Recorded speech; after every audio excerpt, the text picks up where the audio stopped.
Hello there, my name is Johnson Makmot, software engineering. Um, and I'm going to be taking us. I belong to group 47, and I'm going to be taking us through model architecture and evaluation for our project, which is a simple machine learning for loan repayment prediction using synthetic data generation and explainable AI in Uganda FinTech. So, our system pipeline and overview is involving 7 models with the working sequence from raw features to actionable decisions. There are other models that members worked on. These are the ones that I worked on. Well, they are split into classification layer, which has the 5 models, and a survival analysis layer, that is for the what? The 2 models. So in the first one, we had logistic regression, random forest, XGBoost, stacked ensemble, risk classifier, and in the survival analysis layer, we had Kaplan mere survival analysis, box proportional hazard model, whereby one was non-parametric and another one is semi-parametric. So the 9 features that we have here, mostly in our data sets, the monthly income, the credit score, the loan amount, existing dates, previous loans, DTI ratio, the employment, and payment history. So I'll start with the logistic regression model.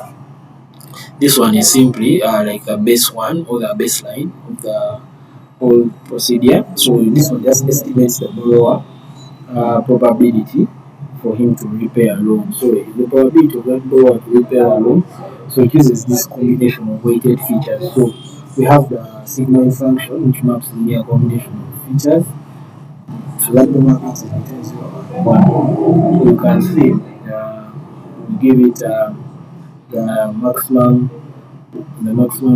iteration, which is 1000, and also give it a balanced, which is of 70 by 30. So its evaluation is its accuracy is 63%, precision we came out at 75, recall is 64, and the F1 score 69. OQ was involves the five-fold, the K-fold of 5. Then it also has a percentage of 68%. So this key insight we got here is these regression coefficients. They reveal the magnitude and direction of the feature's influence. So they just show whether this model is going to be, whether this person will be able to pay the loan quickly. So we had also random forest, and this random forest is just allows us to build the decision trees and also gives us subsets of what of our models. So here we had architecture and hyper parameters, whereby we have 300 independent decision trees, each trained on bootstrap sample, and as you can see, we had the majority vote across trees, which reduces the variance and prevents overfitting. So then the evaluation is simply the five-fold cross validation on the training set and performance consistently exceeds logistic regression. Yeah. So then the XG boost, this one is simply there to help us with building these trees sequentially, where each new tree focuses on errors made by previous trees and improves prediction set by step using the gradient boosting.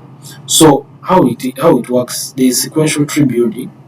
So each new tree corrects the residual errors, and then it has also 3 perspectives whereby there is the weight, the gain, and the cover. So weight is the number of times the feature is used, and the gain is the average improvement in loss per split. Then the cover is the average number of samples per split. Yeah, so that has been it. Then we have the stacked ensemble, and this stacked ensemble for it is simply for training multiple base models. It uses their predictions as inputs to a meta model and then learns the best way to combine them.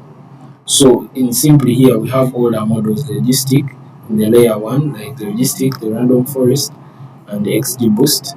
And these models, we simply combine them, then we get the outfold predictions, and then come up with our stacked logistic regression, which learns from optical combination of these base models. Then we shall get the final risk. So the evaluation is like this: the ROQ, LRO is the best performance. Then we have the RF, which captures non-linearity. XGP, which is the strongest base signal. Um, so that's how it works, and we have also the stack, which gives us the best overall AUC. So that's how it is. Then when we go to the loan risk classification system, this one converts probabilities, and these probabilities are simply classified into four actionable risk tiers: have low, medium, high, and critical.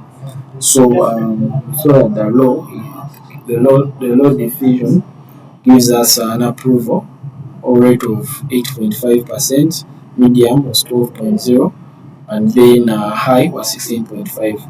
So this one just wraps processing plus the model prediction into a practical risk labeling workflow and converts the model output probabilities into business-friendly graphics. Yeah, so this was our evaluation for loan risk. Then we have the Kaplan near survival analysis, and this one was just helping us to estimate survival probability over time, like what fraction of loans are still non-default after month 3 or 6. So this one just helps us to what? To focus on that. So it has a non-parametric estimator of survival function, and that one just checks whether the probability of defaulting over time. So let me say you have 0 to 36 months, and if you have one default, so it will group credit score quarterlies: Q1 poor to Q4 excellent.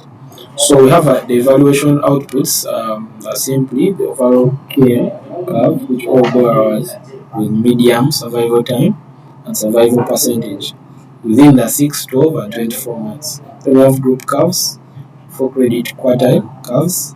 Then we have the survival heat map, survival probability matrix, and the cumulative default rate 1. Then for the Cox proportional hazards, this one is simply to help us show how the models borrow features affect the hazard rate. Yeah, like an instant risk of default at any time or any point. So here it has a semi-parametric model, which is the baseline hazard is non-parametric feature affects the model as a manipulative hazard ratios. So here we have proportional hazard assumptions tested via Schoenfeld residues. So evaluation is the concordance index, which is the C statistic, gives an analog of ROQAQ for the survival model. So the C was greater than 0.7, which is a good discrimination. So the risks it gives the high risk was giving a low income, poor credit, and high DTI. Then the average was giving a median across all features, and the low risk was giving high income, excellent credit, and low DTI. Yeah, so then the survival and cumulative hazard curves show divergence, which begins immediately at first month. So that's simply how a summary of all our models work. Just to summarize everything I've talked about, logistic regression has a binary classifier, which is an accuracy F1 score. That's the evaluation metric. Then its output is interpretable coefficients, and so baseline are 1. Then the random forest has a banging ensemble, which has a ROC of gene importance. It's a nonlinear feature importance, which is the output. Then XG boost is a gradient, uses gradient boosting and gives them 3 importance types. And also its output was learning curve plus essential correction. Then the stacked ensemble uses meta learning, ROQ versus the all models which are stacked, and uses the OOF stacking, which is best for overall AUC. That's its output. Then the risk classifier uses rule based plus machine learning. Then of course we use the tire accuracy and decision rate, 4 tire loan precisions plus rates. Then the Kaplan survival analysis gives us the survival curves all over rank, and the time satisfied survival credit. In the Cox PH uses survival regression and statistics, personalized survival plus hazard ratio. Yeah, so that has been it for our models, how they work. That has been for me. Thank you very much for listening.